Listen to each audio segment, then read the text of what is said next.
Asante mtakatifu, Mungu wa Ibrahimu, Isaka na Yakobo. Bwana, tunakushukuru kwa uweza wako, mfalme wetu. Tunashukuru kwa siku hii ya leo, ibada hii Bwana iliyokupendeza wewe, mfalme wetu amani.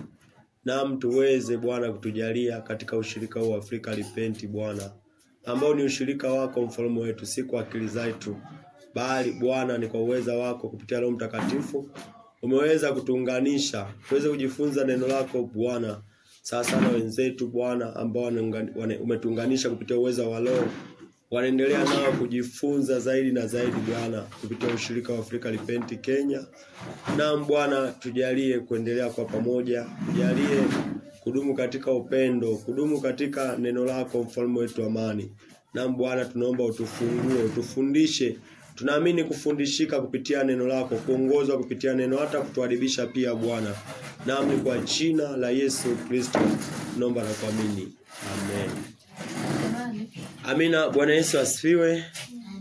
Tutakuwa na somo linaitwa mkombozi wa dhambi zetu.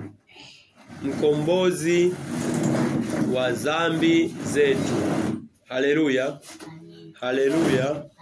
Mkombozi wa dhambi zetu. Na tutaangalia kitabu cha Warumi 5 ule mstari wa 12. Kwa hiyo kama kwa mtu mmoja dhambi iliingia ulimwenguni, na kwa dhambi hiyo mauti, na hivyo mauti kawafikia watu wote, kwa sababu wote wamefanya dhambi. Kwa sababu wote wamefanya dhambi. Tunapozungumzia habari za ukombozi wa dhambi, ni lazima tukiri kwanza kuwa sisi tulikuwa ama ni walisi wa dhambi. Amina. Kila aliyezaliwa na mwanamke hii dunia ana nini? Ana dhambi. Iko dhambi, na maandiko ndo anatueleza. Anasema kwa hiyo kama kwa mtu mmoja dhambi iliingia ulimwenguni. Amina. Na kwa dhambi hiyo mauti, na hivyo mauti kawafikia watu wote, kwa sababu wote wamefanya dhambi. Aliyefanya dhambi, mtu wa kwanza, alikuwa ni Adamu. Amina. Adamu alikuwa ndo mtu wa kwanza kuumbwa. Alipewa maagizo na muumbaji Mungu kwamba waweza kufanya hivi na hivi, hivi na hivi usifanye. Yeye akaenda kinyume na agizo la Mungu, akalaaniwa. Akalaaniwa pamoja na uzao wake wote. Haleluya. Ambao ndio mimi na wewe na wengine wote. Sasa hiyo lazima nifahamu kwamba mimi ni mtu mwenye dhambi. Mimi ni mtu mwenye nini? Mwenye dhambi kupitia Adamu wa kwanza. Adamu wa kwanza ametenda dhambi, sisi sote tukawa ni watenda dhambi. Pasipofanya tendo lolote, pasipodokoa, pasipoiba, pasipotukana, tukihesabika mbele za Mungu tuna hatia. Ndipo tunaanza kuona mkombozi wa dhambi zetu. Yupo ambaye ni mkombozi wa dhambi zetu, mkombozi wa dhambi yangu, mkombozi wa dhambi yako, mkombozi wa dhambi zote. Yaani dhambi ya moyo, dhambi ya kutenda. Mkombozi wetu ndiye tunamwangalia siku ya leo. Baada ya kukubali, kuamini, kujua kuwa sisi ni watu tuliozaliwa na dhambi, ndipo tutamwamini mkombozi. Lakini tukisema hatuna dhambi, tutakuwa tunajidanganya sisi wenyewe. Na tutakuwa tunapingana na nini? Na maandiko. Hasa ili andiko Warumi 5 ule mstari wa 12. Waweza rejelea kusoma Warumi 5 mstari wa 12. Kwa hiyo kama kwa mtu mmoja. Kwa hiyo kama kwa mtu mmoja Dhambi iliingia ulimwenguni. Huyo mtu mmoja ni Adamu. Dhambi iliingia kwa Adamu. Na kwa dhambi hiyo mauti. Na kwa dhambi hiyo ikawa mauti. Na hivyo mauti ikawafikia watu wote. Na hivyo mauti ikawafikia watu wote. Kwa sababu wote wamefanya dhambi. Kwa sababu wote wamefanya nini? Dhambi. Lakini tumeona pale mwanzoni anasema kwa hiyo kama kwa mtu mmoja. Dhambi iliingia kwa mtu mmoja. Hii dunia alianza kuumbwa mtu mmoja. Haleluya. Alipoumbwa huyo akatenda dhambi, hivyo naye kila alichokuwa na kizaa kilikuwa kina dhambi. Ndivyo maandiko yanavyosema, na ndivyo itabidi niamini hivyo. Nikianza kusema mimi ina maana hapo nakuwa napishana na neno la nani? Napishana neno la nani? La Mungu. Haleluya. Tuangalie sasa mkombozi wa dhambi zetu.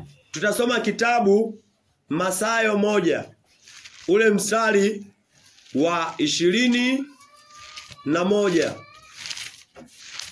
Mathayo 1 ule mstari wa 21.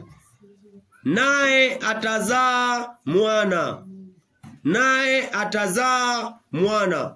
Naye utamuita jina lake Yesu. Maana yeye ndiye atakayewaokoa watu wake na dhambi zao.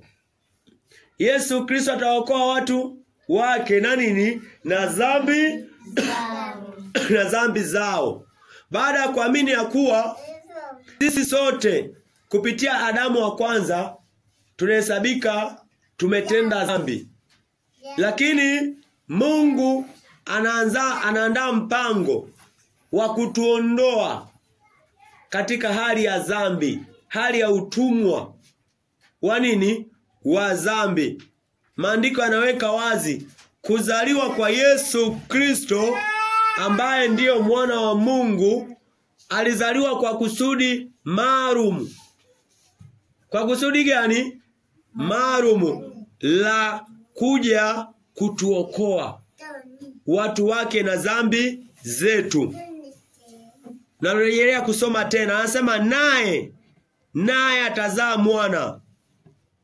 Naye utamuita jina lake Yesu. Maana yeye ndiye atakayewaokoa watu wake na dhambi zao. Yesu Kristo pekee ndo aliyepewa dhamana ya kuokoa dhambi. Yesu Kristo na nani? Peke yake ndo aliyepewa dhamana ya nini? Ya kuokoa dhambi kwa ulimwengu, kwa watu. Mtu mwenye dhambi, mtu ambaye amekiri ya kwamba mimi ni muovu, sasa nahitaji kutakaswa, nahitaji kuokolewa, nahitaji kuwa huru, nahitaji kutoka katika utumwa, basi itabidi angalie kitabu cha Mathayo 1 mstari wa ngapi?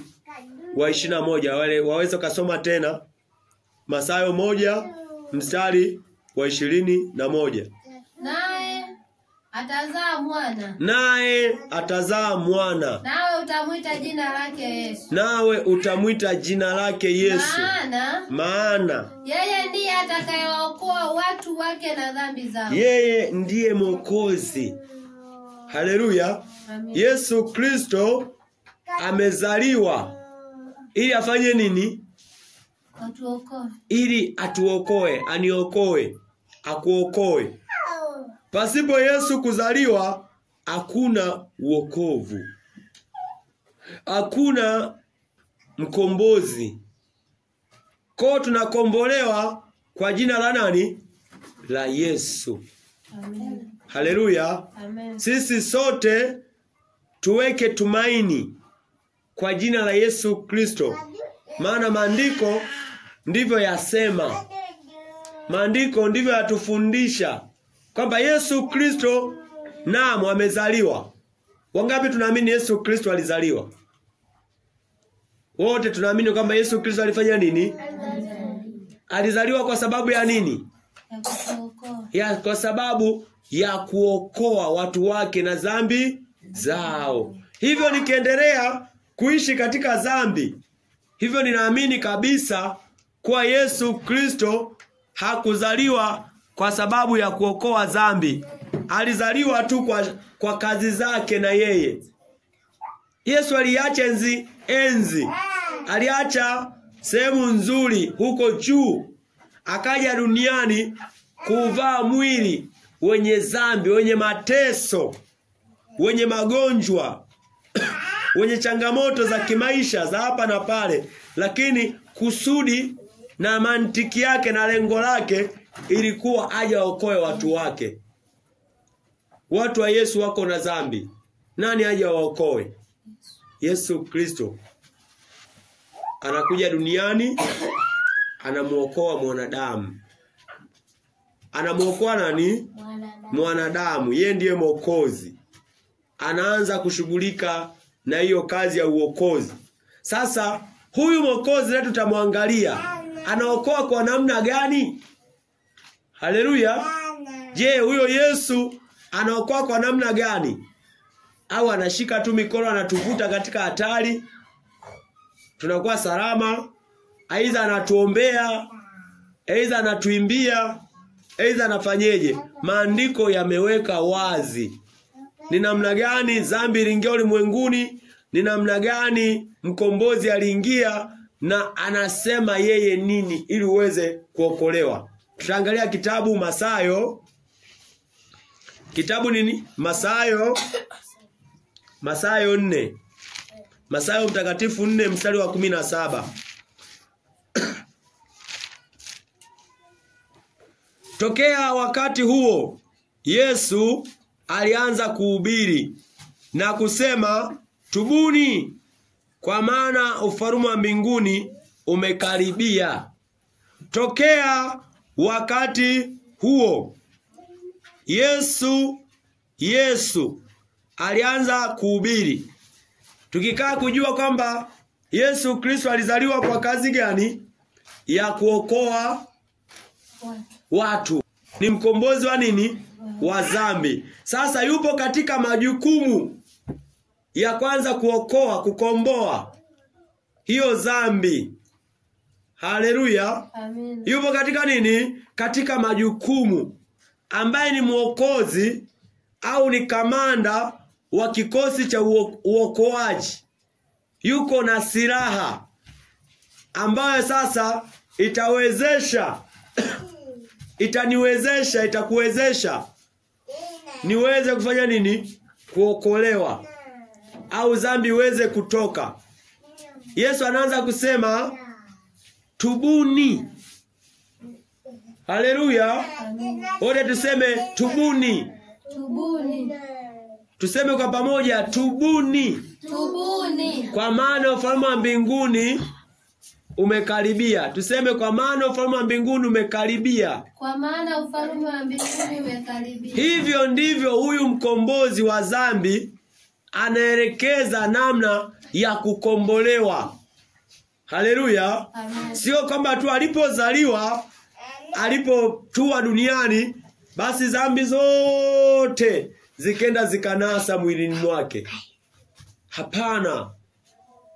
Maandiko yanaweka wazi ni namna gani mwanadamu anaokolewa, anakombolewa katika Adamu wa kwanza, ambaye kupitia huyo yeye alipotenda dhambi uzao wake wote ukihesabika una hatia. Haleluya. Amen. Tukihesabika tuko na hatia. Anazaliwa mkombozi wetu ni Yesu Kristo. Lakini huyu Yesu Kristo anazungumzia habari za toba.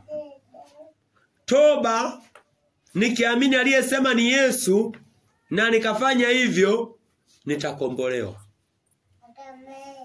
Haleluya. Amen. Nitafanya nini? Nitakombolewa. Ni kama mtu akaa anaumwa au nikaa naumwa, nikaenda kwa hospitali, wakasema wewe unaumwa, una ugonjwa huu na huu. Hata kama nina afya, niko na nguvu, nina uwezo wa kufanya lolote, lakini aliyeniambia ninaumwa ni daktari, nitaamini au nitaanza kubishana naye? Unaamini kwa sababu aliyesema ni nani? Ni daktari. Hapa aliyesema habari za kutubu ni nani? Ni Yesu. Kwa hiyo nikiamini kwamba aliyeniamuru niweze kutubu ni nani? Ni Yesu. Nami ninajishuhudia kwa nafsi yangu niko na dhambi. Haleluya. Nisianze kusema mimi sijai kutukana, sijai kuiba. Maandiko yanasema tokea tumboni sisi ni waongo. Tunasema uongo. Ndivyo ninavyozungumzia. Zaburi 58 mstari wa 3. Inaeleza wazi kwamba sisi tokea tumboni mwa mama zetu tunasema uongo.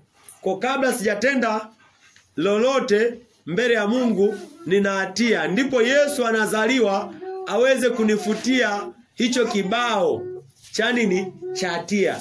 Niwe mtakatifu. Wote tuseme niwe mtakatifu. Niwe mtakatifu. Haleluya. Amen. Tunakuwa watakatifu kwa kuamini Injili, kwa kuamini alichokifanya Yesu Kristo, kwa kuamini kazi ya msalaba ya nani? Ya Bwana Yesu Kristo. Rejelea tena kusoma mstari wa Mathayo 4 mstari wa 17. Mathayo 4 mstari wa 17. Tokea wakati huo Yesu alianza kuhubiri na kusema tubuni kwa maana ufalme wa mbinguni umekaribia. Yesu akiwa duniani ndivyo anavyosema na watu wote. Huu msemo hakusema akiwa mbinguni. Alisema akiwa wapi? Akiwa duniani. Ndio maana anausema ufalme wa mbinguni kwa umefanya nini? Umekaribia. Maana yeye ndiko alikotoka, katika ufalme wa wapi? Wa mbinguni. Anaelewa majira na nyakati ya kwamba umefanya nini?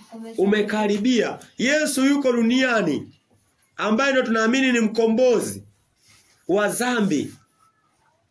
Tunaamini kupitia yeye tunaondolewa nini? Dhambi. Naye anatueleza namna ya kuondoa dhambi.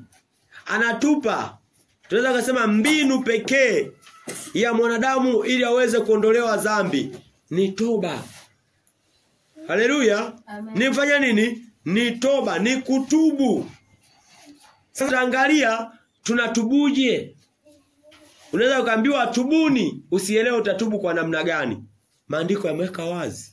Ezekieli 18 ule mstari wa 30. Kitabu ni Ezekieli 18 mstari wa 30.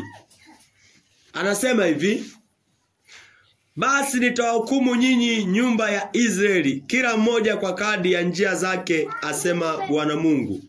Rudini mkagairi na kuyaacha makosa yenu yote. Basi hivyo uovu wenu hautakuwa uharibifu wenu. Hawa ni wenye dhambi kama ambao anawaambia kule Yesu Kristo ya kwamba afanye nini? Watubu. Na hapa anaeleza, anasema nitawahukumu sawa sawa na nini? Na njia zenu. Lakini rudini mkagairi. Kugairi ni kuacha. Haleluya. Aiza ni kuahirisha. Nitaka kufanya hivi, ninafanya nini? Ninaahirisha. Kwa hivyo kutubu ni kuacha. Kutubu ni kuacha kile nilichokuwa nakifanya. Kama nilikuwa ni muongo, naacha nini? Nani amesema niache uongo? Au Baba Jeri? Ni Yesu Kristo. Amesema tubu.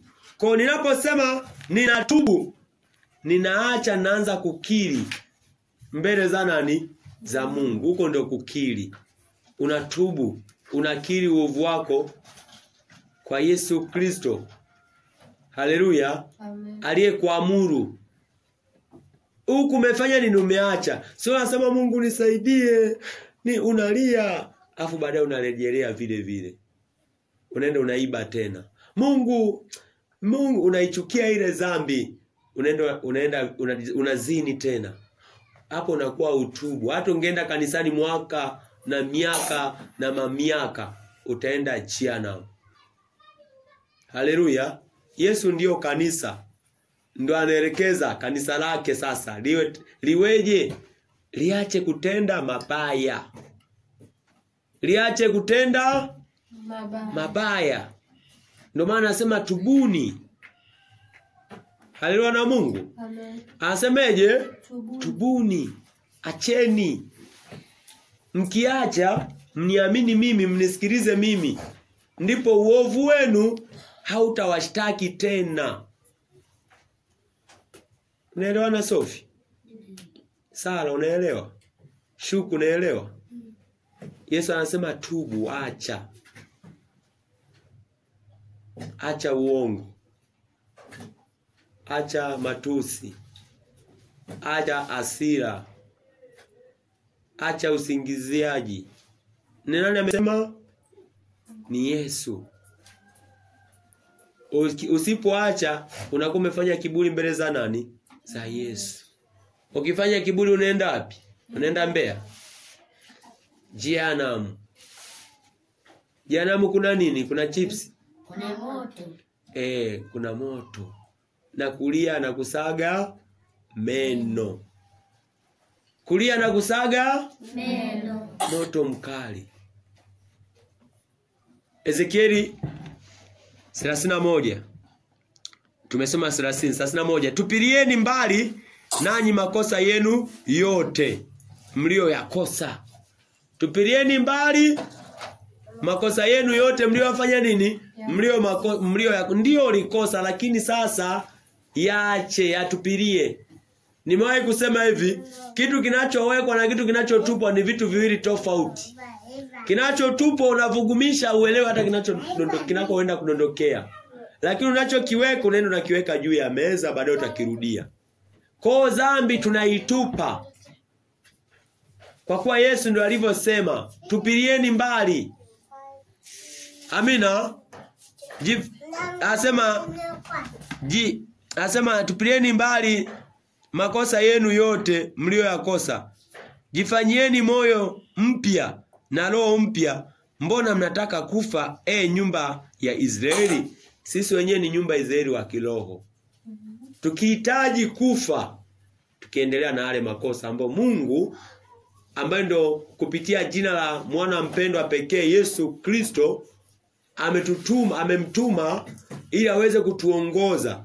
Nayo uongozo pekee anaotuachilia wanadamu, anasema tubuni. Tubuni, kwa maana ufalme wa mbinguni umekaribia. Kumbe nauli ya kuingia katika huo ufalme nini? Ni toba. Ni kugeuka, ni kutupilia mbali, ni kutoficha tena dhambi. Utaficha dhambi, hautafanikiwa.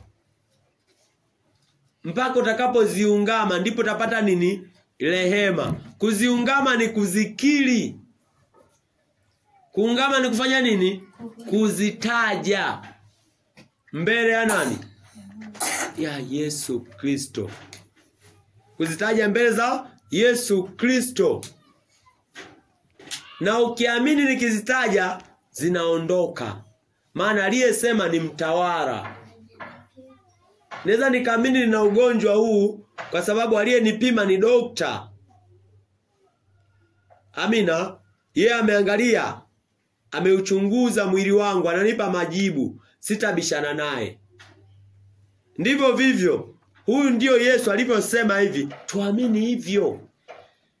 Ndio maana sema imani chanzo chake nini? Ni kusikia. Na kusikia huja kwa neno la Kristo. Neno la Kristo ndio hili. Linasema watu watubu. Wakubwa kwa wadogo wafanye nini? Watubu. Wageuke kwa njia mbaya. Wageuke kwa kiburi. Kiburi ndicho kilichomwangusha shetani. Kiburi kinajiinua.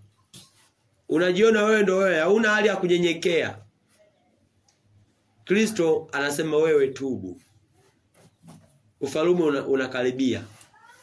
Hapo sema ufalme unakaribia, lazima tuwe sasa tunaanza kuyafikiri yaliyo juu. Kwa nini anasema ufalme umekaribia? Ule ufalme anasema hakitaingia kinyonge chochote. Haleluya. Hata ingia mtu kwa kupendelewa. Lazima ajikane mwenyewe. Kwa ukiambiwa habari za ufalme unakaribia, usije ukajua ni ufalme wa duniani ambao tu ulijikuta tu umezaliwa. Ule ufalme unaenda ukiwa umeiari kwenda. Hautakuwa kama hii duniani ukakuta tu nimezaliwa naitwa na jina Abraham. Nakuwa naanza kufundishwa ile unigari, huyu ndio babako, huyu ndio mjomba. Ufalme wa mbinguni tunauandaa. Na tunafanya makubaliano, niende ama nisiende. Nisipomsikiliza huyu Yesu, nimekata tiketi ya kutokuenda. Haleluya. Tumsikilize Yesu. Nikae chini niangalie ni vitu gani Yesu anazungumza na bado ninavyo. Niviondoe ili niwe katika hali ya kukombolewa. Huyu ndio mkombozi wa nini? Wa dhambi zetu. Baada ya kutubu na kuacha, unaamini damu Yesu Kristo. Mtiririko umekaa vizuri. Yesu alizaliwa, haleluya, kwa ajili ya dhambi zetu. Sasa inaonesha yale maisha aliyokuwa naishi Yesu ndio yalikuwa ondoleo la dhambi kwetu.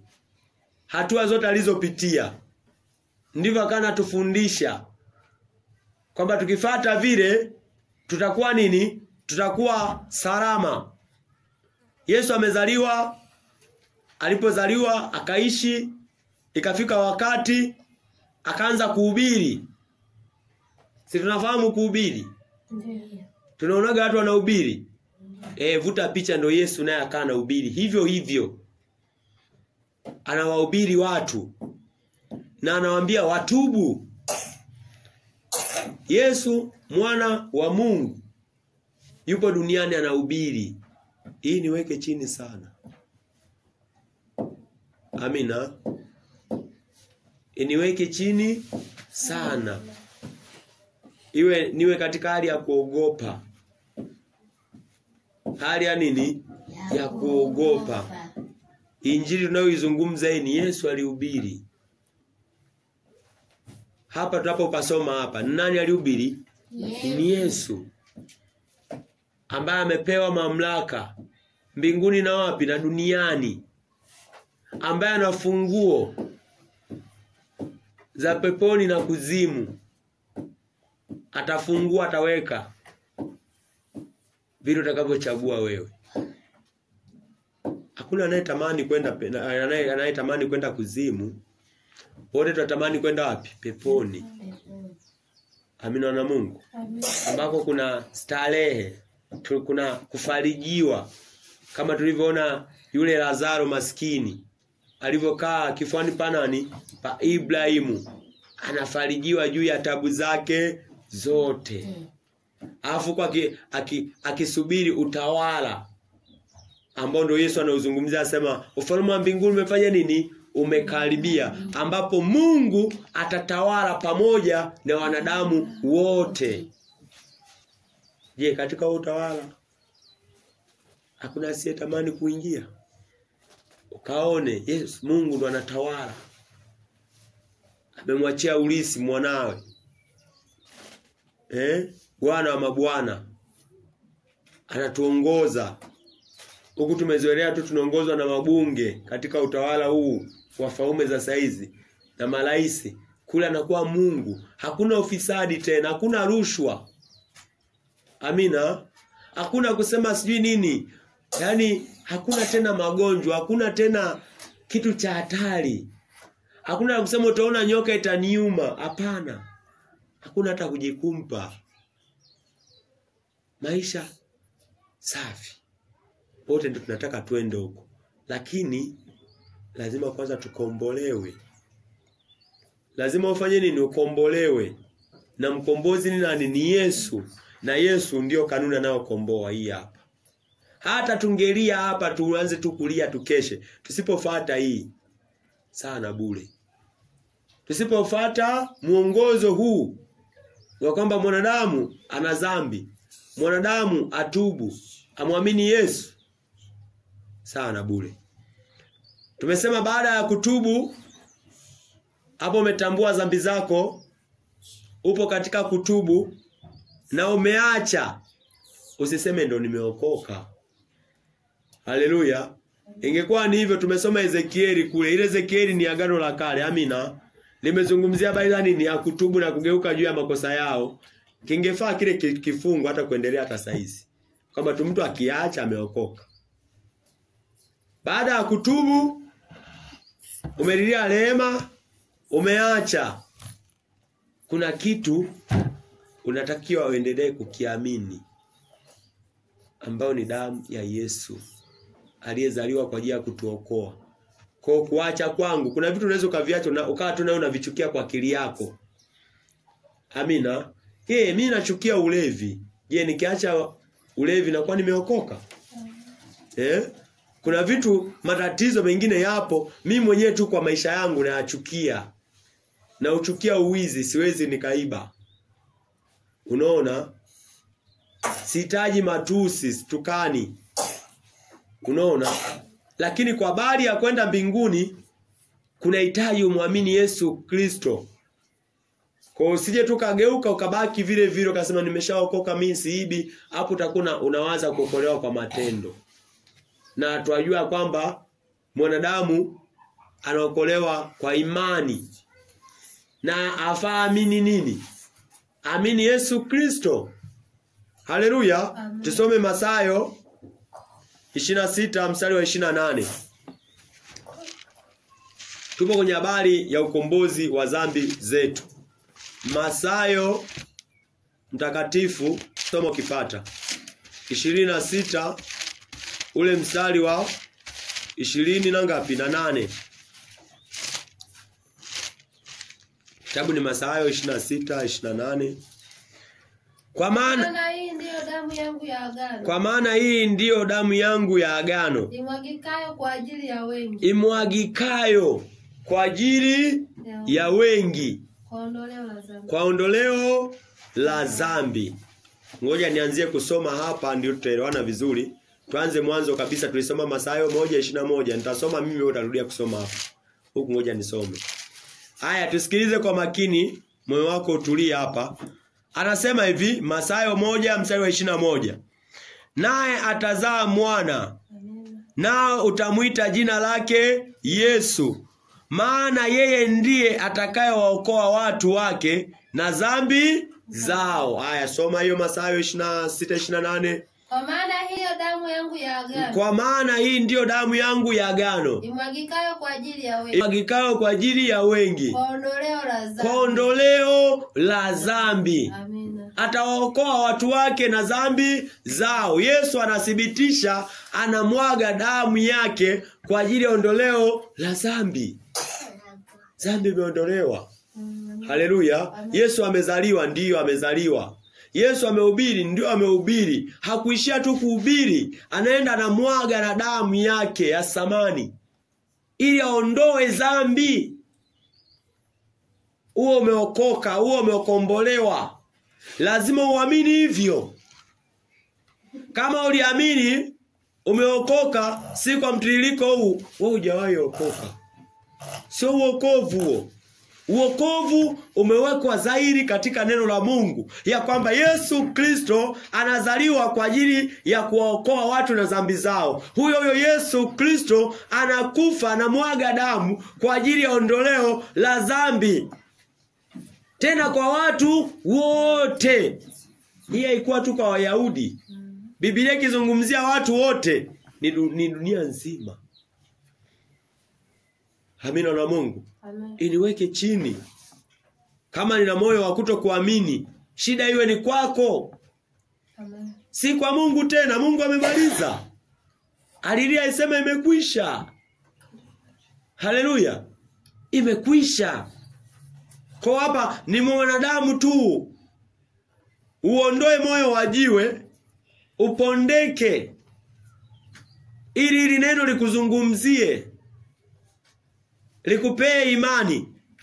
ya kwamba tunaokolewa kwa damu ya Yesu Kristo. Tunaokolewa kwa kuzaliwa kwa Yesu Kristo, si kwa kazi yoyote tena. Uokovu sio kusema toa sadaka ni kuombea uokoke. Haleluya. Amen. Uokovu si wa maombi. Uokovu lazima uamini hivi. Asema imani chanzo chake ni kusikia, usikie na uamini. Haleluya na Mungu. Kwa ni jambo la kuaminika au ni neno la kuaminika, la stahili kubaliwa na watu wote, ya kuwa Yesu Kristo ndiye mkombozi wa dhambi zetu.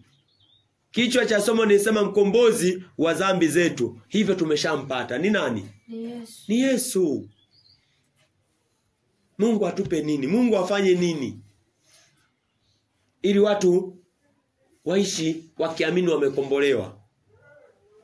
Maana watu wapo wanaomkiri Yesu Kristo kuwa ni mwana wa Mungu, ila hawaamini kusema utakatifu upo duniani.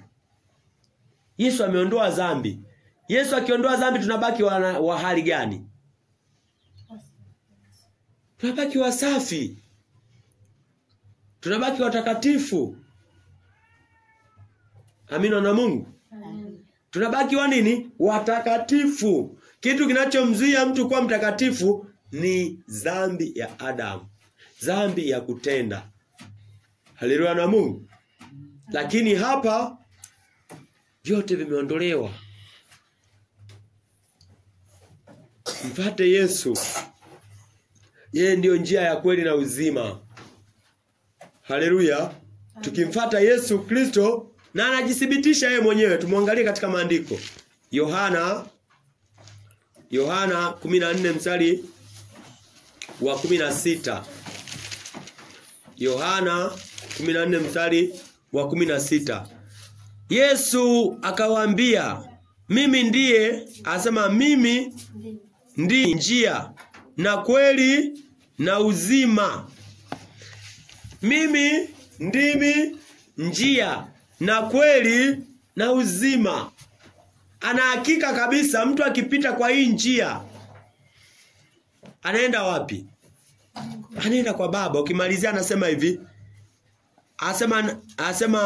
Asema mtu haji kwa Baba ila kwa njia ya mimi. Mtu haji kwa Baba. Mtu haendi mbinguni.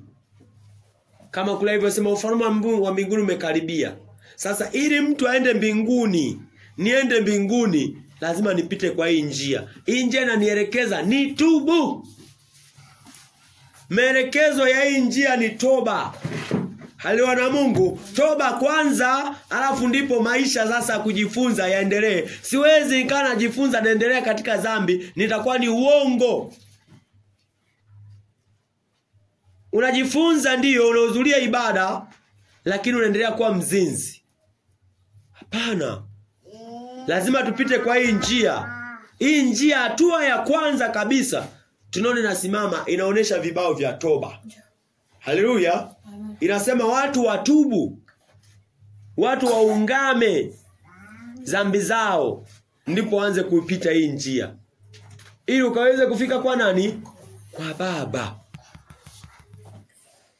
Uweze ukafike kwa Baba. Niweze nikafike kwa nani? Kwa Baba. Tuwe waangalifu. Hii ndio neno la uzima. Na hii ndio injili ya kweli. Amina na Mungu. Amen. Injili ya kweli ndio hii unayoisikia. Hakuna njia tena nyingine. Amina. Amen. Hakuna injili tena nyingine ambayo itatuwezesha. Na hii njia imetupa maelekezo yaliyo bora. Imetuonesha kila kitu. Tuwe ni sisi tu. Tatizo lio kwa mwanadamu au Mungu kuna mahali alipasao? Hamna. Hata tu uumbaji ukianza kule kwenye uumbaji, alipoona kila kitu ni vema, alipumzika. Na kila alichokiumba alipokiangalia aliona chafaa. Machoni pake akaona nini ni vema. Alivyokuumba hivyo. alivyoniumba hivi, ameona ni nini? Ni vema mimi ndo nianze kutafuta mengine. Nianze kumsaisha kwamba hapa mbona mimi mweusi sana, nikoleze tu vitu fulani. Mbona Mungu ulisahau kunitoboa masikio, nijitoboe. Mbona ulisahau kuniwekea tumeno twa kung'aa. Mbona kwenye kapua ukuniwekea kakipini. Lakini kazi za Mungu ni kamilifu, maana zimekamilishwa na yeye. Amina na Mungu. Hivyo tunafuata ukamilifu wa Mungu. Na anasema mtakuwa wakamilifu, mtakuwa watakatifu kwa kuwa Baba Mungu wenu ni mtakatifu. Kwa utakatifu tunaupata kwa kumfuata. Na yeye amejiweka wazi, nifuateni mimi muende mbinguni. Eti Yesu anasema nifuateni. Mtu akwambia ukipita hii njia utafika, wewe unapita huko utafika. Pita kulia utafika, wewe unapita kushoto, unapotea. Amina na Mungu. Kwa Yesu anaposema yeye ni njia, naamini kwamba zipo njia zingine hazitatufikisha mbinguni. Kwa hii nifumbue ya kwamba ziko njia. Lakini yeye alipokuja duniani ndo akasema yeye ndio njia. Zilikuwepo ibada, lakini alipokuja yeye ndiye akawa mchungaji mwema. Lakini wachungaji si walikuwepo? Na waliendelea kufundisha watu. Lakini anasema yeye ndiye mchungaji mwema. Kwa njia zilikuwepo. Ila alipokuja yeye akasema yeye ndiye njia. Tusome kitabu cha mwisho kwa uwezo wa Mungu. Mathayo 7:13. Mathayo 7 mstari wa 13 na 14.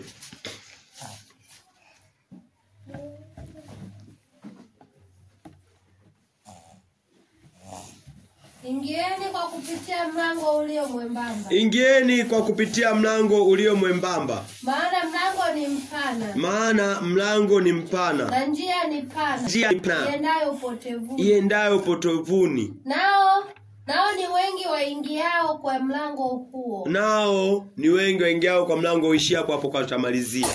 Tunaona anazungumzia kwamba sio kwamba njia zipo.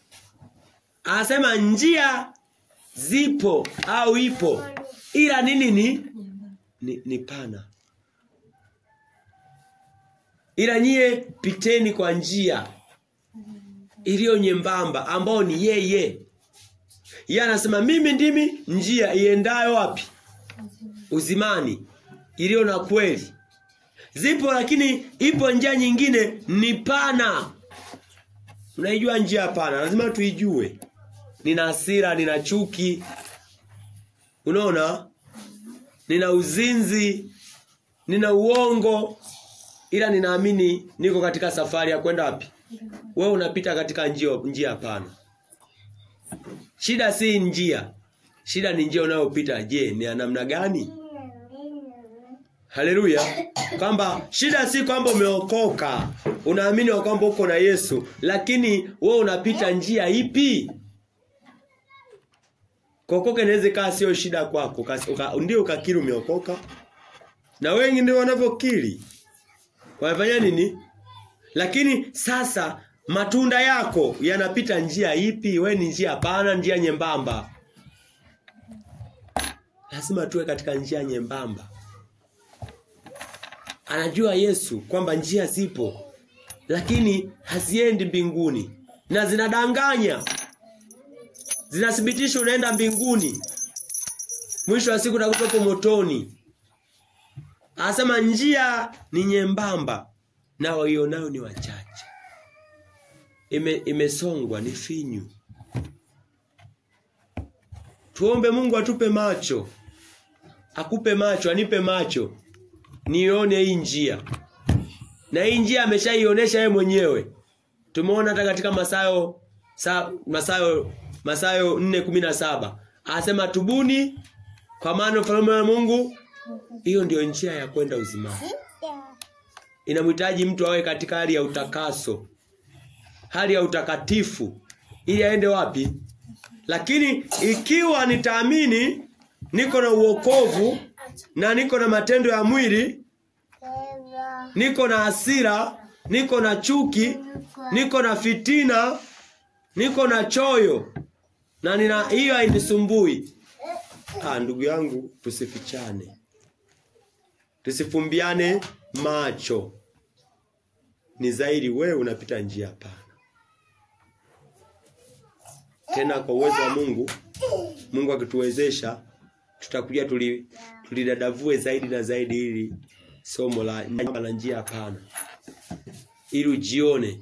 Ukijiona upo katika njia pana, kimbia, geuka, umepotea. Usianze kusema mimi nilibatizwa, mimi nina miaka 20. Upo kwenye njia pana, geuka. Haleluya. Wafanya nini? Geuka, uanze kupita katika njia. Uwe ni miongoni mwa wale wachache wanaopita katika njia. Nayo ni wachache. Haleluya. Amen. Haleluya. Amen. Mstari wa 14 malizia. Mathayo 7 mstari wa 14. Mathayo 7 mstari wa 14. Bali mlango ni mwembamba. Bali mlango ni mwembamba. Na njia imesongwa iendayo uzimani. Njia iendayo uzimani imesongwa. Ishia hapo kwanza. Njia iendayo uzimani imefanya nini? Alafu tumeona Yohana 16:14 mstari wa 6 anasema yeye ni nani? Yeye ni njia na kweli na uzima. Huko anasema njia iendayo uzimani imesongwa. Kusongwa ni finyu. Amina na Mungu. Panahitaji ujikane. Huwezi ukapita na mizigo pale. Uwe mwepesi. Uachane na mambo yote ili uweze kupita hii njia. Maana imesongwa. Na hii njia ni yeye. Yesu Kristo abebi lolote lile liloko mbele yake. Amina na Mungu. Anabeba kile kilichokubali wito wake. Kwa nisije nikajidanganya niko na uokovu na niko katika njia hapana. Yesu anakukana hapa mchana kweupe. Siku ya leo ananikana. Siku ya leo anamkana mtu wa namna hiyo. Anasema mimi njia yangu imesongwa. Njia yangu ni nyembamba. Unaona? Haipiti na unayokuja nayo. Hautapita nayo hapa. Hiyo mizigo hapa haitapita. Hii njia sio ya mizigo. Kama ni gari hili sio la mizigo, la abiria. Haleluya. Ndivyo ninavyozungumza hivyo. Kwa mimi nikihitaji niwe na mizigo na nini, inabidi nikubaliane sasa. Niache mizigo, niingie katika hali ambao sipiti na mizigo. Malizia. Nao waionao ni wachache. Nao waionao ni wachache. Tuanze kujiitisha. Tuione hii njia. Na ni wachache kweli. Wasomao neno la Mungu ni wachache. Utaionea wapi? Niko busy na mambo ya dunia. Niko busy na shughuli. Niko busy na uhitaji. Zunguka tu, gonga nyumba za watu. Wangapi wanasoma neno la Mungu? Na neno la Mungu ndicho chakula. Awali imeweka wazi Mathayo 4:10 nasema mwanadamu hataishi kwa mkate tu, bali kwa kila neno litokalo katika kinywa cha nani? Cha Mungu. Kwa tukae chini. Tulilie neema. Isiende bure. Lilia neema. Lilia uione hii njia, utembee katika hii njia ili uweze fika salama. Na hii njia ni Yesu Kristo. Ni maisha yale ya Yesu Kristo, ushuhuda wa Yesu Kristo. Tokea kuzaliwa hata kufa na kupaa kwenda mbinguni. Hiyo ndio njia ambayo tutaenda mbinguni nasi. Kila dosari itakaoonekana kwangu nichukie kukaa nayo. Kila doa nitakaloliona nilichukie, ili niweze kuwa na sifa ya kupita katika hiyo njia. Niwe miongoni mwa wale wachache. Niwe miongoni mwa wale wachache. Tukiangalia wingi, na Biblia inaweka wazi, wengi wanapita katika njia pana. Amina. Wapo kwenye safari. Kwa inaweza kaa wapo virabuni, wapo kwenye nini? Kwenye safari. Ila njia anayopita sio. Mkombozi atukomboe, atulehemu, tuweze maliza mwendo salama kwa kumtii yeye. Hilo ndio neno la Bwana. Tuombe. Asante mtakatifu, Mungu wa Ibrahimu, Isaka na Yakobo Bwana. Tunashukuru kwa neno lako Bwana. Wewe ndio mkombozi wetu pekee. Wewe ndio uwezao kukomboa Bwana nafsi zote zilizo nje na njia yako Bwana. Na Bwana tuoneshe, tupe macho ya kuona njia ya kweli. Tuachane na mambo yote yasiyopaswa kuingia katika ile njia Bwana. Na mkumbuka Bwana watumishi wako, mkumbuke Faraja. Kumbuke Bwana, mpe macho ya kuweza kuona njia. Kumbuke hata Getruda, Sarume. Wakumbuke Bwana, oneshe njia ya kweli Bwana. Oneshe njia wanaostahili Bwana. Na waweze kuiona. Hata Lidia pale Bwana Mombasa.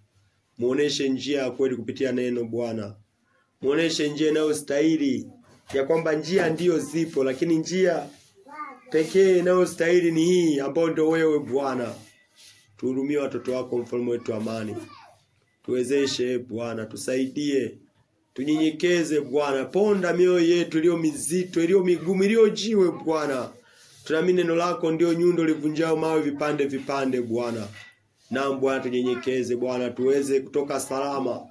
Tuweze jinasua, utunasue katika umtego wa adui Bwana. Tupe macho mfalme wetu. Tuwezeshe Bwana kwa uweza wako Bwana. Na Bwana tuwezeshe tusichangamane na njia pana Bwana. Tutazamie njia tu iliyo nyembamba ambayo ndio ya uzima Bwana. Tusiangalie watu Bwana. Tusiangalie mkusanyiko, tuangalie neno lako pekee. Maana neno lako Bwana ndio kweli na uzima. Neno lako ndicho chakula chetu mfalme wetu amani. Na Bwana tujalie, tuwezeshe Bwana. Okoa na nafsi zako Bwana. Tunaamini iko neema yako, upo na wema wako Bwana unaovuta watu waweze kupata toba. Na Bwana tuhurumie Bwana. Hurumia watu wako Yesu Kristo. Tumiminie na mafundisho zaidi na zaidi Bwana. Tuweze kufundisha yale yaliyotoka katika neno lako, katika roho wako anayeushuhudia ulimwengu wote Bwana. Naam, ni kwa jina la Yesu Kristo tunaomba na kuamini. Amen.